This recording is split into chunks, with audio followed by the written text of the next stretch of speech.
Hi hello నమస్తే welcome to Maruti రైతు నేస్తం. సో ఈ రోజు మనం కౌంటర్ లో అయితే ఉన్నామండి. సో అన్నగారు వచ్చేసి మనకు అన్న ఏ ఊరన్నా?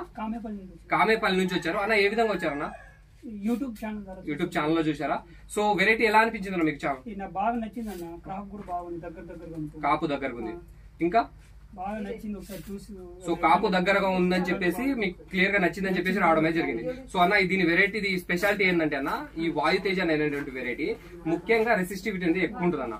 చెట్టు అనేది బుష్ గా వస్తుంది, స్టెప్ బై స్టెప్ అనేది ఆటోమేటిక్ వస్తుంది. స్టెప్ కోసం ఇంకొక మందు కొట్టాల్సిన అవసరం లేదు. ఒక స్టెప్ కాసిన తర్వాత రెండో స్టెప్ ఆటోమేటిక్ వస్తుంది. నల్లిని తట్టుకొని కాపు నిలబడుతుంది. కామన్ గా నల్లి ఎఫెక్ట్ అయినప్పుడు మనకు 10కి 5 మాత్రమే అతికినప్పుడు ఇది ఎలా ఉంటుంది అంటే, నల్లి ఎఫెక్ట్ అయినా గానీ 10కి 8, 9 కాయలనే అతుకుతూ ఉంటాయి. సో ఆ విధంగా మీకు దిగుబడి అనేది అధికంగా ఉంటుంది, గింజ శాతం అనేది అధికంగా ఉంటుంది, ముడతను తట్టుకొని నిలబడుతుంది. వైరస్ గానీ విల్ట్ అనేది కూడా బ్రహ్మాండంగా తట్టుకొని నిలబడే వెరైటీ వాయు తేజ అనేది శాలిని క్రాప్ సైన్స్ వల్ల మంచి వెరైటీ. ఖచ్చితంగా ప్రతి ఒక్కరు అయితే వాడుకోదగ్గ వెరైటీ. మీరు వాడిన తర్వాత కూడా మీరు నెక్స్ట్ ఇయర్ నాకు చెప్తారు, ఖచ్చితంగా ఈ వెరైటీ గురించి ఒక 10 మందికి చెప్పే విధంగా ఉంటుంది. ఓకేనా? Thank you.